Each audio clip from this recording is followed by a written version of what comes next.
Assalamualaikum warahmatullahi wabarakatuh. Selamat datang kembali di channel Radio Story. Masih bersama dengan saya, Mas Alan.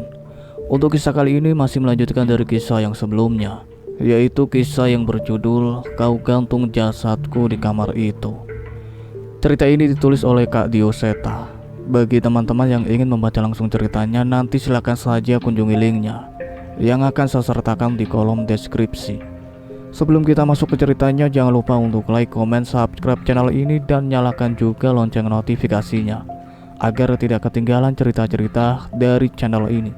Dan seperti apa ceritanya? Mari kita dengarkan.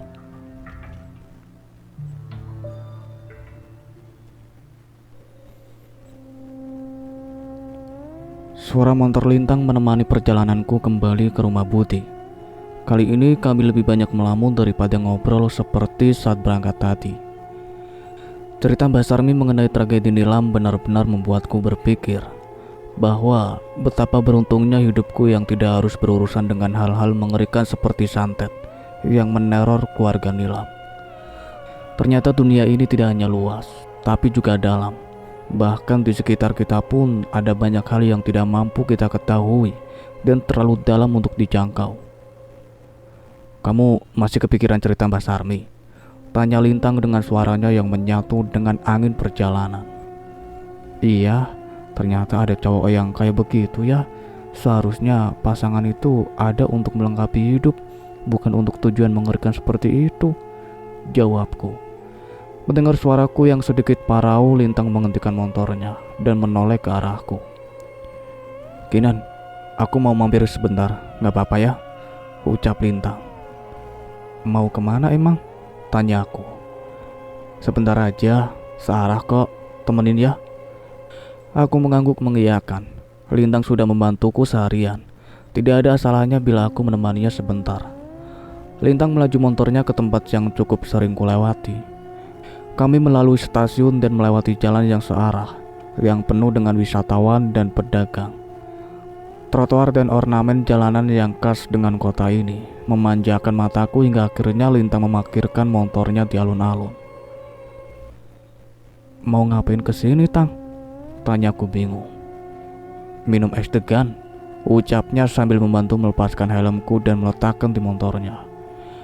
Aku melihatnya terus mengiranya bercanda, namun ternyata Lintang serius. Dia memesan 2 gelas es degan dan mengajakku duduk di rumput menikmati pemandangan di tempat itu. Serandom ini? Tanyaku. Iya, gak apa-apa kan? Balas Lintang. Aku berkali-kali menoleh pada Lintang, namun sepertinya dia memang hanya bermaksud bersantai dan menikmati pemandangan pohon beringin kembar yang ada di hadapan kami. Tapi mungkin ini ada baiknya. Tepat setelah tegukan pertama, aku seperti merasa beban dan rasa tegang yang kurasakan terangkat sedikit demi sedikit. Awas, betah, ucap Lintang menggodaku. Aku memukul lengan Lintang sekedar merespon ucapannya. Kadang memang harus random ini. Nggak harus ada rencana, nggak harus banyak yang dipikirkan. Terlalu banyak hal yang bisa membuat kita tenang. Kita hanya perlu berhenti sebentar dan menarik nafas untuk menyadari berbagai hal baik di sekitar kita. Aku mengangguk setuju sambil menyeruput es degan di tanganku. Kok jadi melankolis begini sih? Tanyaku. Kali ini dengan sedikit senyum setuju dengan ucapannya. Ini namanya melankolis ya. Kalau aku nyebutnya ngaso. Balas Lintang yang sekali lagi membuatku tertawa. Lintang menyeruput es degannya lagi dan tiba-tiba menarikku berdiri untuk mengikutinya. Ikut aku bentar, ucapnya. Ia mengarahkanku ke arah beringin kembar itu dan mengambil slayer dari tasnya. Tang, jangan bilang. Udah, ikut aja, kamu juga penasaran pengen nyobain kan? Balasnya. Aku tertawa, menutup mulutku menanggapi kelakuan random Lintang. Tapi dia benar. Dari dulu aku ingin mencoba mitos yang ada di alun-alun ini, namun tidak pernah kejadian karena aku memang pemalu. Tahu kan aturannya? Tanya Lintang. Berdoa, ngucapin keinginan, gak boleh ngintip, dan jalan lurus melewati antara 2 pohon beringin itu. Ya, pinter. Jangan jauh-jauh, ucapku. Tenang, aku ikutin terus dari belakang, jawab Lintang. Aku memulainya. Sepanjang jalan aku hanya tersenyum-senyum dengan perbuatanku ini. Tapi setidaknya setelah ini aku tidak penasaran lagi. Langkah demi langkah kuraba dengan menghafal posisi di mana kedua pohon beringin kembar itu berada. Namun setelah berapa lama tiba-tiba Lintang memanggil. Kinan, mau kemana? Terdengar suaranya sedikit tertawa. Aku membuka penutup mataku dan melihat ke depan. Rupanya posisiku saat ini sudah sangat melenceng jauh, hingga hampir menabrak sekumpulan orang. Aku hanya tertawa melihat kegagalanku dan berlari kembali menuju gelas es deganku yang belum habis. Namun tepat sebelum sampai kembali, Lintang menarik tanganku lagi tepat di tempat aku memulai tantangan ini tadi. Sekali lagi ya, ucap Lintang. Aku mencoba menolak, tapi Lintang segera memakaikan penutup mata itu lagi padaku. Udah ah, Tang, malu. Tenang, malunya bagi dua sama aku, ucap Lintang dengan santai. Aku mengikuti permainannya, namun kali ini aku tidak mendengar suara langkah kaki Lintang di belakang. Aku terus meraba kemana arahku melangkah, namun aku sudah merasa hasilnya pasti akan sama saja. Kinan, itu suara Lintang. Suaranya cukup jauh di hadapanku. Aku tahu arah suara itu dari mana dan mengikutinya. Sekali lagi Lintang memanggil namaku, dan aku mengikuti kemana arah suara itu hingga tiba-tiba aku berhenti saat menabrak seseorang. Kinan, terdengar suara Lintang di hadapanku. Aku mengambil kesimpulan yang aku tabrak itu adalah Lintang. Kadang hidup ini memang gak bisa ditebak. Bahkan walau kita mencoba mengarahkan sebisa mungkin sesuai dengan harapan kita. Entah saat ini aku sedekat apa dengan Lintang. Belum pernah aku mencium aroma parfumnya sedekat ini. Tapi bukan itu masalahnya. Masalahnya, kenapa tiba-tiba jantungku berdetak begitu cepat? Kisah Nilam dan Bira pasti akan meremukkan hati semua yang mendengarnya. Tidak ada yang bisa menebak akan ada posisi itu, ucap Lintang lagi. Maksud kamu apa, Lintang? Aku cuma ngasih tahu, aku ada di sini. Jangan pernah meragukan kehidupan, karena bisa jadi aku ada di sini untuk mendampingi kamu menyelesaikan masalah yang kamu hadapi, ucap Lintang. Aku tersenyum. Kini aku mengerti maksud Lintang. Ia melakukan ini semua hanya untuk menghilangkan kekhawatiranku. Thank you ya Lintang, ucapku. Ada kejutan lagi. Coba buka penutup mata kamu, balas Lintang. Aku menurutinya dan menurunkan penutup mataku dan benar. Lintang tak jauh lebih dari sejengkal dari hadapan mataku. Jantungku semakin bergedup kencang. Namun ia segera menggeser tubuhnya dan menunjukkan apa yang ada di hadapanku. Aku berada di tengah-tengah beringin kembar persis dengan tempat yang kutuju. Mungkin ini hanya mitos, tapi aku senang bisa menyelesaikan tantangan ini.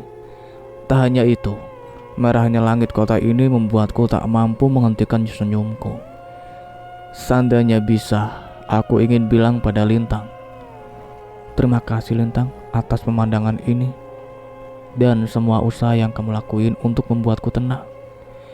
Namun aku mengurungkan niatku dan masih menikmati pemandangan senja di alun-alun kota teristimewa itu. Kinan, Lintang memanggilku lagi. Kali ini suaranya seperti sedikit teraku. Boleh nggak kalau aku ngajak kamu ke sini lagi lain kali? Tanya Lintang sambil menggaruk kepalanya. Aku menoleh padanya masih dengan senyuman di wajahku. Tapi kali ini aku tahu, aku memandangnya dengan tatapan yang berbeda. Masih bisa-bisanya nanya begitu setelah semua yang kamu lakuin ini? Please, ajak aku ke sini lagi, tunjukin pemandangan seindah ini lagi. Entah di sini atau dimanapun, yang penting sama kamu. Sayangnya, ucapan itu hanya ada di pikiranku. Aku menahan sekuat mungkin rasa senangku. Mungkin di kamar. Di nanti aku akan senyum-senyum sendiri dan meneriakkan nama Lintang dengan menutup mulutku dengan bantal. Boleh, Sayangnya hanya itu saja jawaban yang akhirnya keluar dari mulutku. Tapi sepertinya satu kata itu saja cukup untuk membentuk senyum di wajah Lintang. Merahnya langit senja menemani perjalanan pulangku menuju rumah Bude. Kali ini ia tidak menurunkanku di minimarket, namun mengantarkanku hingga rumah Bude dan berpamitan. Gak takut kesasar? Tanya aku. Kayaknya aku bakal sering kesini kan? Jadi mau gak mau, aku harus hafalin jalan masuk ke komplek sini, jawab Lintang. Sekali lagi aku tersenyum.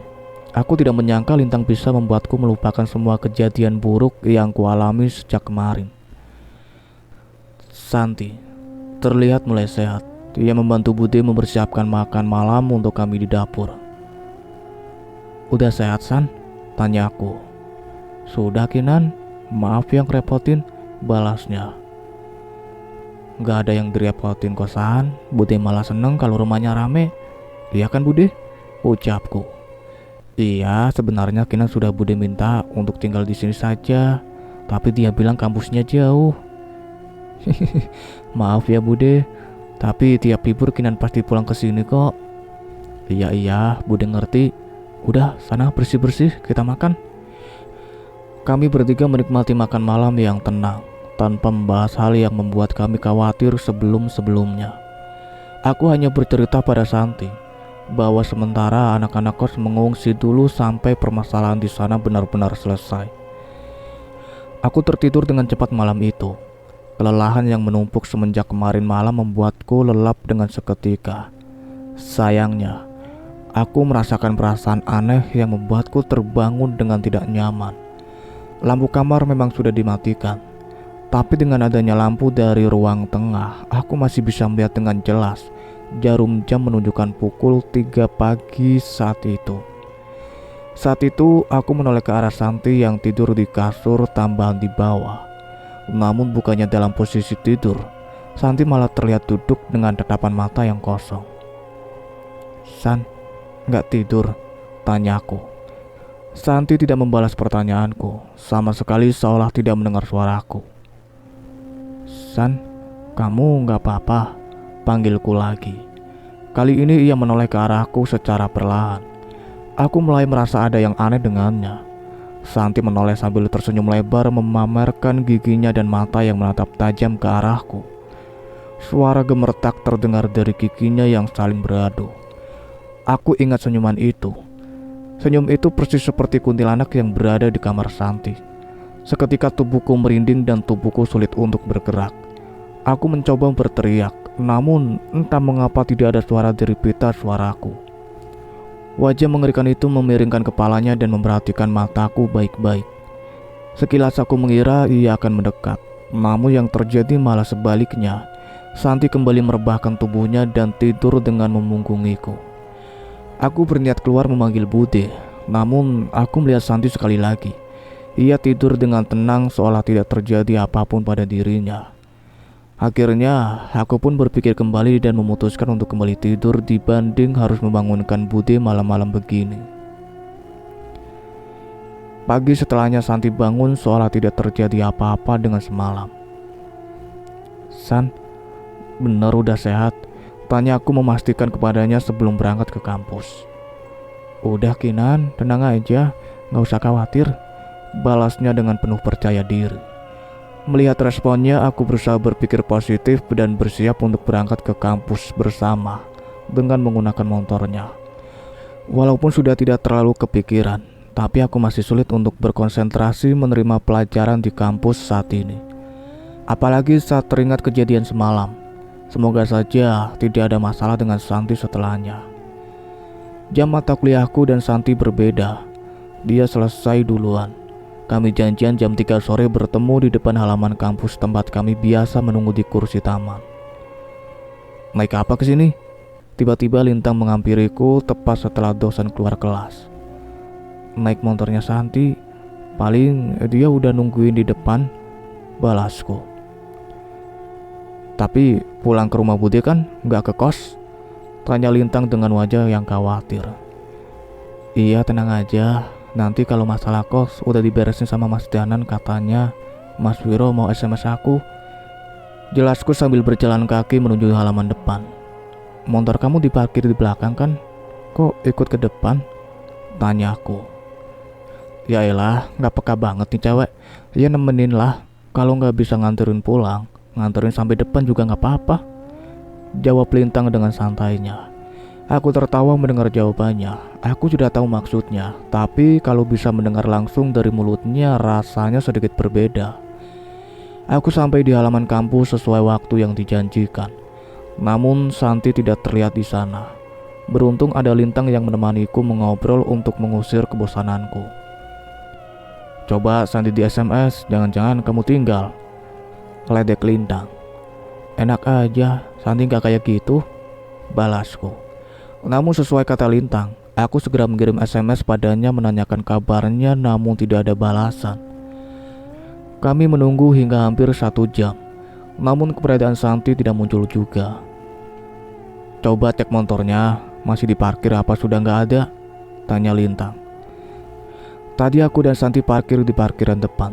Kami pun mengecek keberadaan motor Santi, namun masih terparkir dengan kondisi sama persis seperti tadi pagi kami parkirkan. Masih ada Lintang, tapi kok jam segini dia belum keluar ya? Ucapku dengan heran. Lintang hanya menaikkan bahunya dan menyerahkan minuman botol yang baru saja ia beli. Minum dulu nih, haus kan? Makasih ya Tang. Aku meminum pemberian Lintang sambil memikirkan kemungkinan apa yang sedang dilakukan Santi.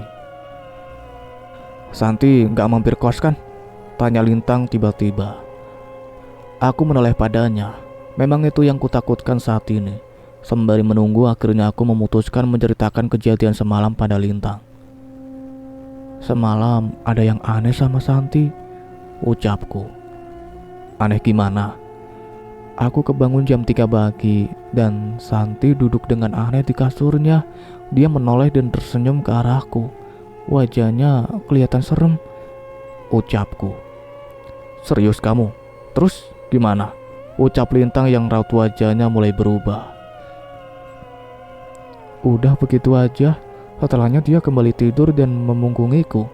Paginya dia baik-baik saja seolah gak terjadi apa-apa, jelasku. Lintang terlihat berpikir. Aku tahu ia memikirkan hal yang sama denganku saat ini. Santi pergi ke kos.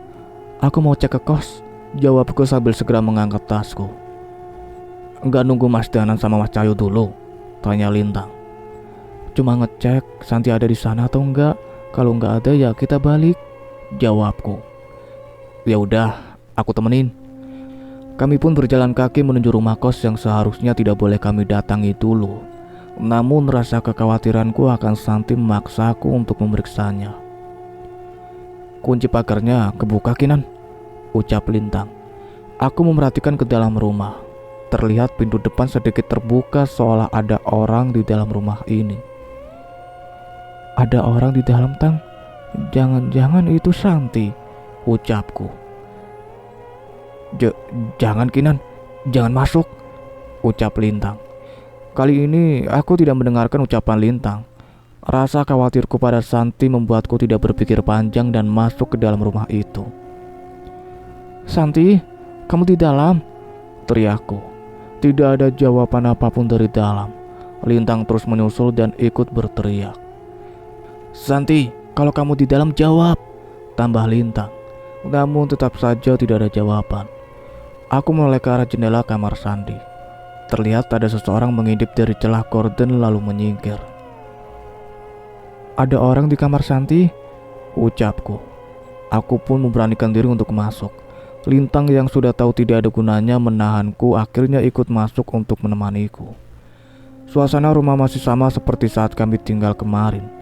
Hari sudah sore hingga tidak banyak cahaya yang masuk ke rumah. Aku segera menyalakan lampu dan suasana di rumah menjadi lebih terang. Santi, panggilku sambil mengetuk kamar Santi. Tidak ada jawaban sama sekali saat itu. Lintang mencoba memperhatikan semua sisi rumah namun tidak ada tanda-tanda ada orang lain di rumah ini. Kamar yang lain pun masih terkunci dari luar, tapi tidak dengan kamar Santi. San, aku masuk ya. Ucapku mencoba memastikan apakah ia ada di dalam. Mendengar ucapanku, Lintang langsung mendekat berjaga-jaga seandainya terjadi sesuatu padaku. Aku membuka pintu kamar Santi perlahan. Sekilas aku teringat sosok makhluk yang pernah ada di kamar ini saat aku dan Mas Danan menjemput Santi. Merasakan kegelisahanku, Lintang segera menggenggam salah satu tanganku saat aku membuka pintu kamar Santi. Tidak ada siapa-siapa di kamar itu. Tapi aku yakin sekali ada seseorang yang mengintip dari kamar ini saat kami masih di luar tadi. Gak ada siapa-siapa, Kinan, ucap Lintang. Aku semakin bingung.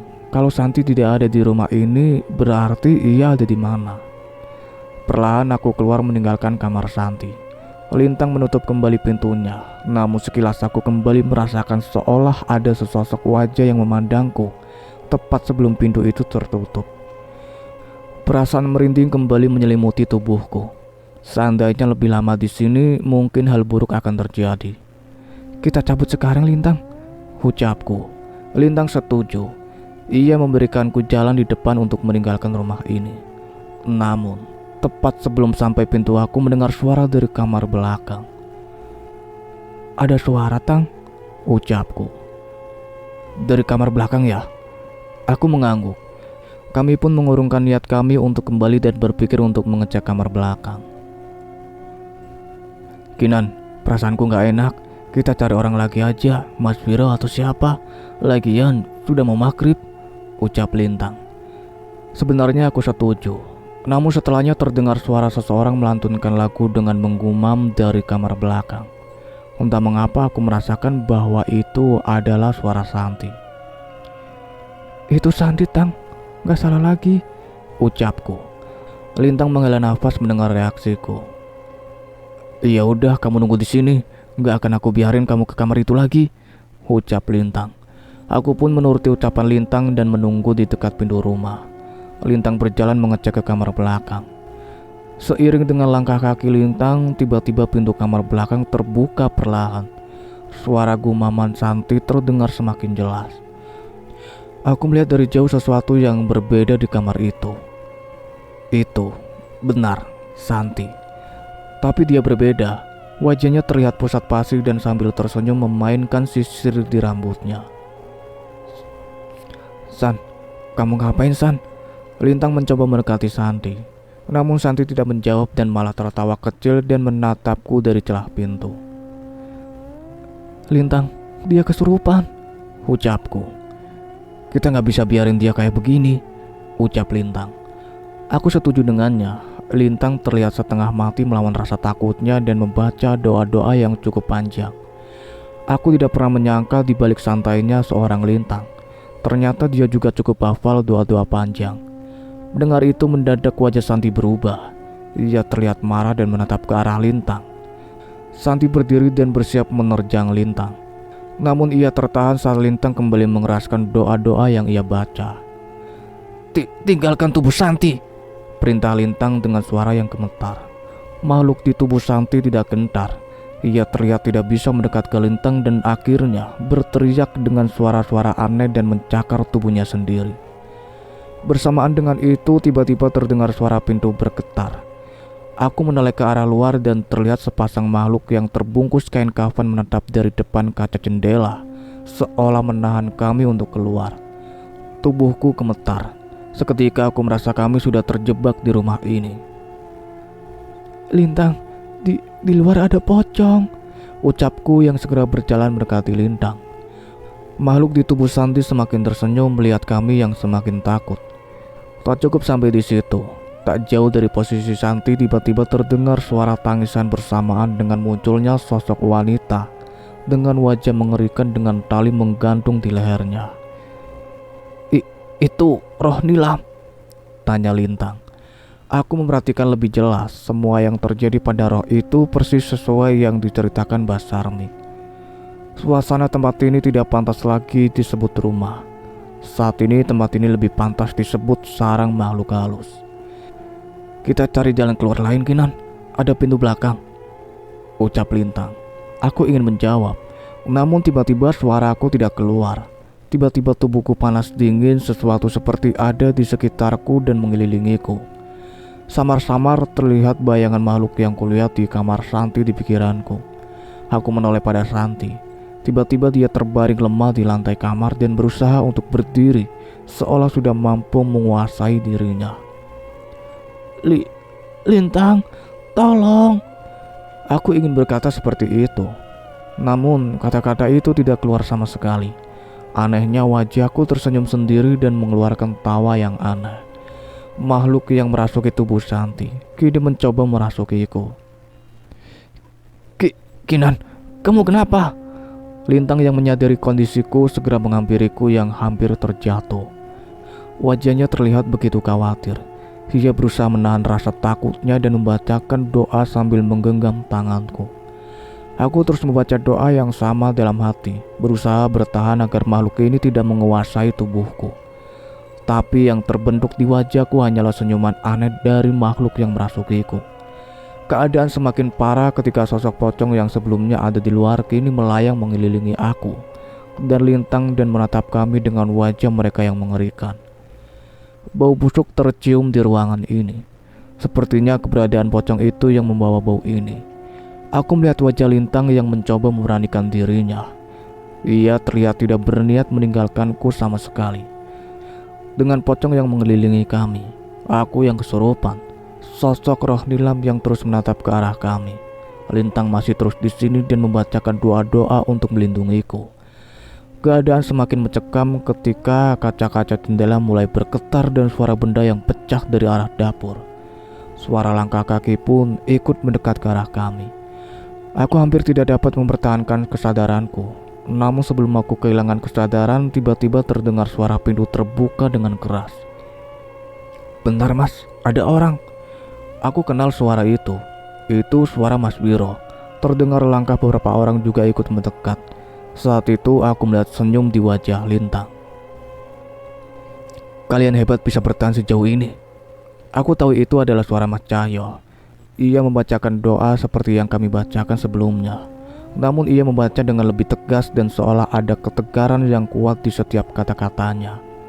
Seketika aku kembali bisa menguasai tubuhku.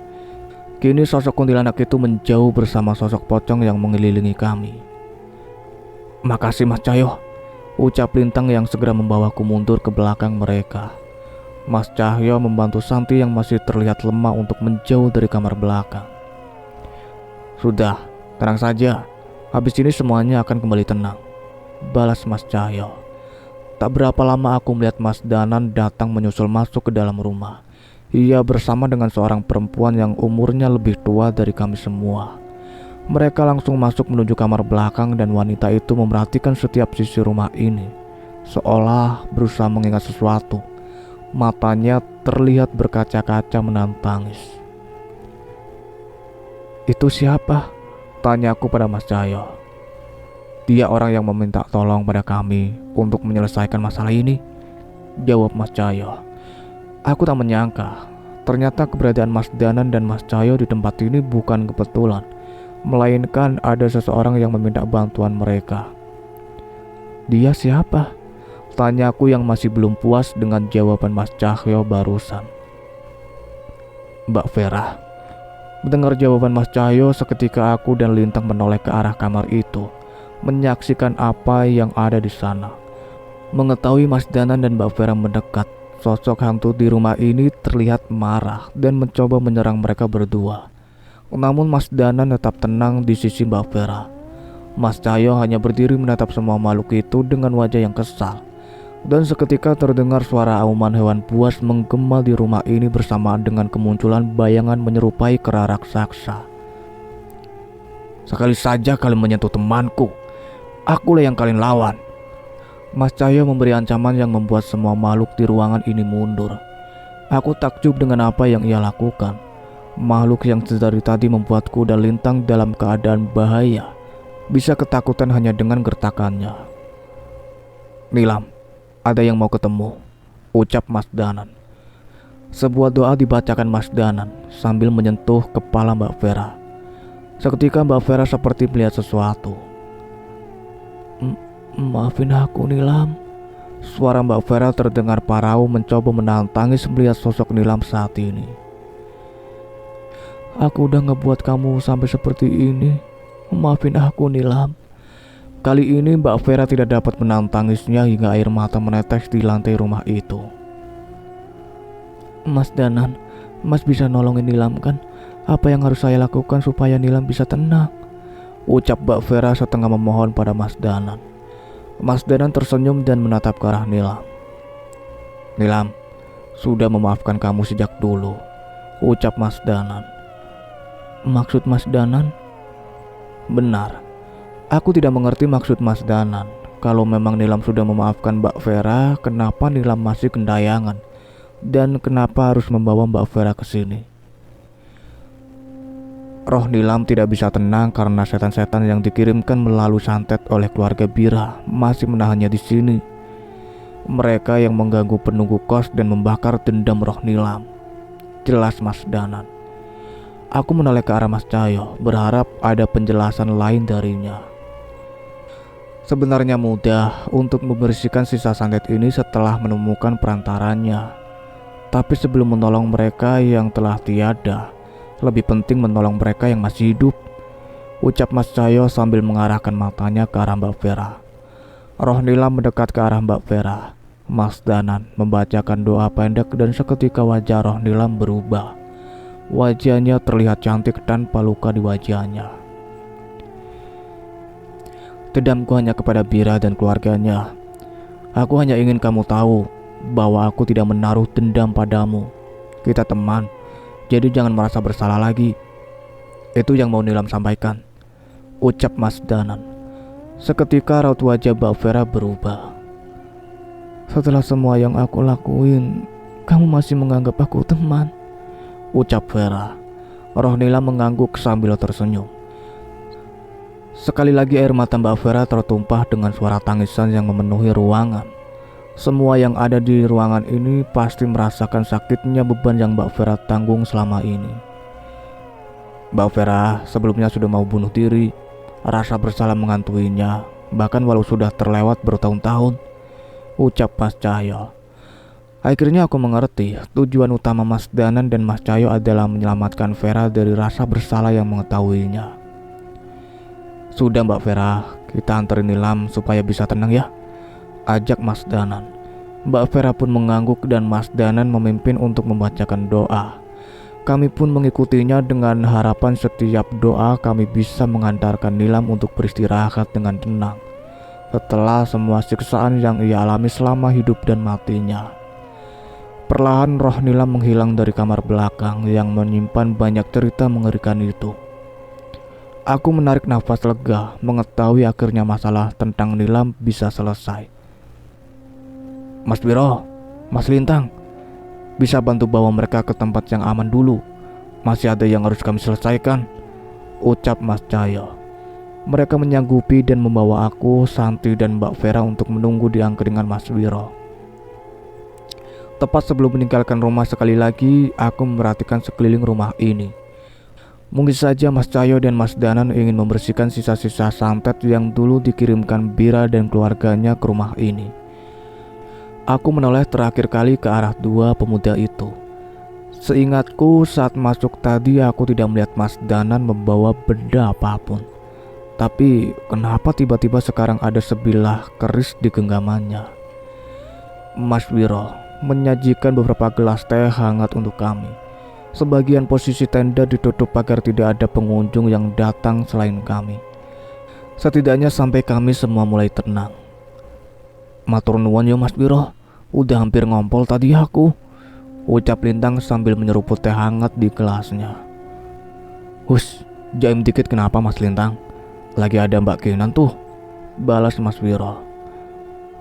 Mbok Mas, emang gitu kenyataannya. Kalau Mas Wiro nggak datang tadi, nggak tahu bakal jadi apa kami tadi, balas Lintang. Aku tersenyum mendengar perbincangan mereka sambil membantu Santi meminumkan teh hangatnya agar setidaknya bisa memulihkan kondisinya. Maafin ya Kinan, aku nggak nyangka setan itu masih ngikutin aku, ucap Santi. Sudah nggak usah dipikirin, semoga aja setelah ini semua sudah selesai, ucapku sambil menatap Mbak Vera. Aku menatapnya sedang melamun sambil tersenyum bersama segelas teh di tangannya. Sepertinya bebannya sudah benar-benar terangkat. Mas Wiro, pisang gorengnya sebakul ya. Terdengar suara Mas Cahyo yang memasuki tenda. Sebakul? Itu perut apa gudang sembako? Ledek Mas Danan membalas ucapan Mas Cahyo. Ternyata tidak butuh waktu lama untuk mereka menyusul kami ke sini. Mereka datang dengan santainya seolah tidak ada kejadian besar sebelumnya. Sudah beres masalahnya, Mas? Tanya Mas Wiro. Mas Cahyo duduk di dekat Mbak Vera dan melepas sarung yang hampir tidak pernah lepas dari bahunya. Ia menunjukkan beberapa benda dari balik sarung itu. Ini perantara santet yang dikirimkan oleh Pira dan keluarganya, ucap Mas Cahyo. Aku berdiri dan memperhatikan benda-benda itu. Ada sebuah kain kafan dengan tanah kuburan di dalamnya, sebuah tusuk konde yang terbuat dari kuningan, dan benda-benda lain berupa kertas dengan berbagai tulisan. Melihat benda itu saja aku sudah merinding. Bukan karena bentuknya yang menyeramkan, tapi karena masih ada manusia yang memiliki hati jahat yang memanfaatkan benda-benda dan ilmu seperti itu. Mas Danan, berarti kosnya sudah aman untuk kami tinggali. Kita bisa tidur di sana malam ini? Tanyaku memastikan.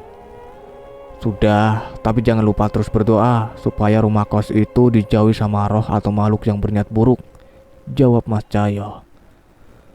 Berarti sudah nggak ada makhluk halus di rumah itu? Santi ikut memastikan. Bukan nggak ada, tapi udah nggak ada yang akan ganggu lagi. Penunggu asli rumah itu masih di sana, jelas Mas Danan. Ingat, sosok menyerupai Mbak Rini yang memperingatkan Mbak Kinan sebelum kejadian kemarin. Itu adalah penunggu rumah itu yang mencoba melindungi kalian. Aku memang teringat kejadian itu. Seandainya itu memang benar, semoga saja keberadaannya tidak bersinggungan denganku dan penghuni kos yang lain. Malam itu aku dan Santi memutuskan untuk kembali tidur di kos dan memberi kabar ke Bude. Hampir semua yang diucapkan Mas Danan benar.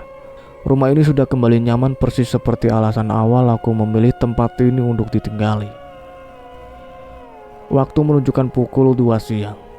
Aku sedang berada di motor lintang menuju rumah Mbak Sarmi setelah menyelesaikan perkuliahan pagi.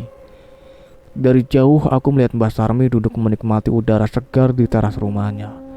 Kali ini ia melamun sambil tersenyum. Kula nuwun, Mbah, ucapku sambil salim kepada Mbak Sarmi yang disusul oleh Lintang. Ngelamunin apa, Mbah? Tanya Lintang mencoba menggoda, namun Mbah hanya menjawabnya dengan senyuman. Mbah, sudah dengar ceritanya belum? Tanya aku. Mbah bergeser sedikit dan mempersilahkanku untuk duduk.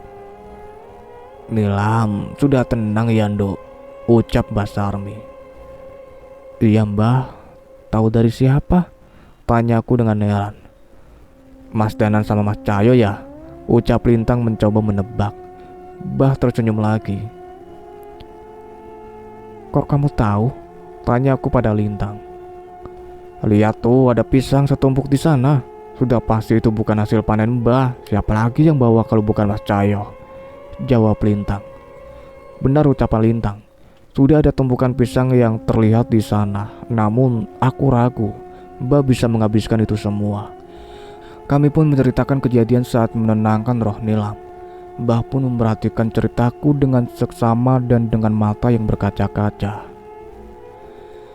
Syukur, Nduk, kamu sudah bisa tenang di alam sana, ucap Mbah Sarmi sambil beberapa kali menatap langit. Setelah beberapa lama berbincang, terlihat sebuah mobil taksi berhenti di depan rumah Mbok Sarmi. Seorang wanita turun dari sana. Aku memperhatikan wanita itu dan dalam sekejap aku bisa mengenalinya. Itu adalah Mbak Vera. Wah, Kinan, Lintang, di sini juga, ucap Mbak Vera yang segera salim ke Mbok Sarmi yang terlihat bingung. Aku Vera, Mbah, temannya Nilam, ucapnya memperkenalkan diri sambil setengah duduk di hadapan Mbak Sarmi.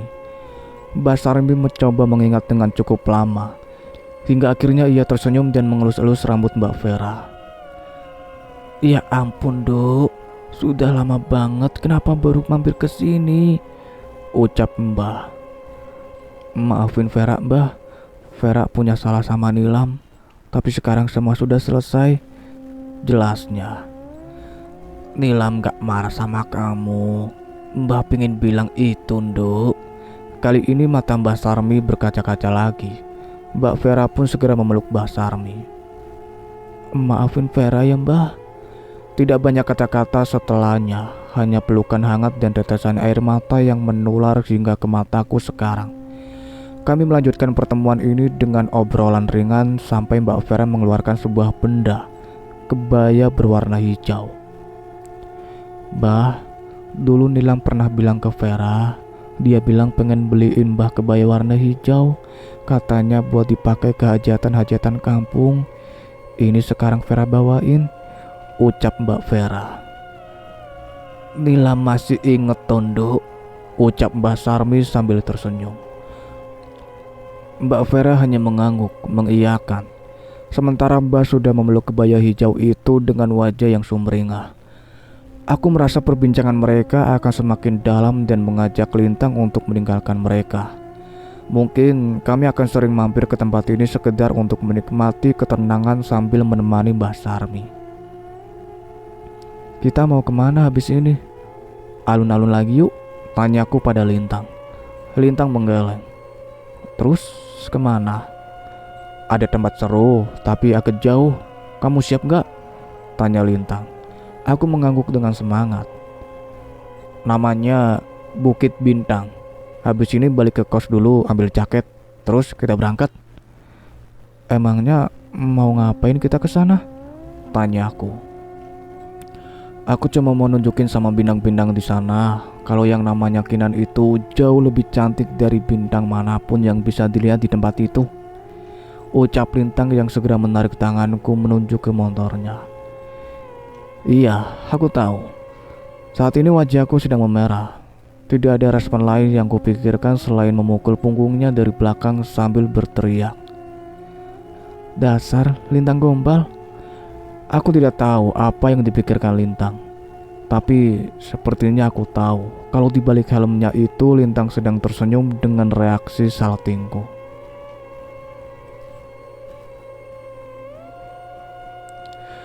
Oke guys, itulah akhir dari cerita yang berjudul Kau Gantung Jasadku di Kamar Itu, yang ditulis oleh Kak Dioseta. Terima kasih banyak untuk kalian semua yang sudah setia mengikuti cerita ini sampai selesai. Nantikan cerita-cerita terbaru lainnya dari kami. Sebelum Mas Alan pamit, jangan lupa untuk like, comment, subscribe channel ini, dan satu lagi bunyikan loncengnya.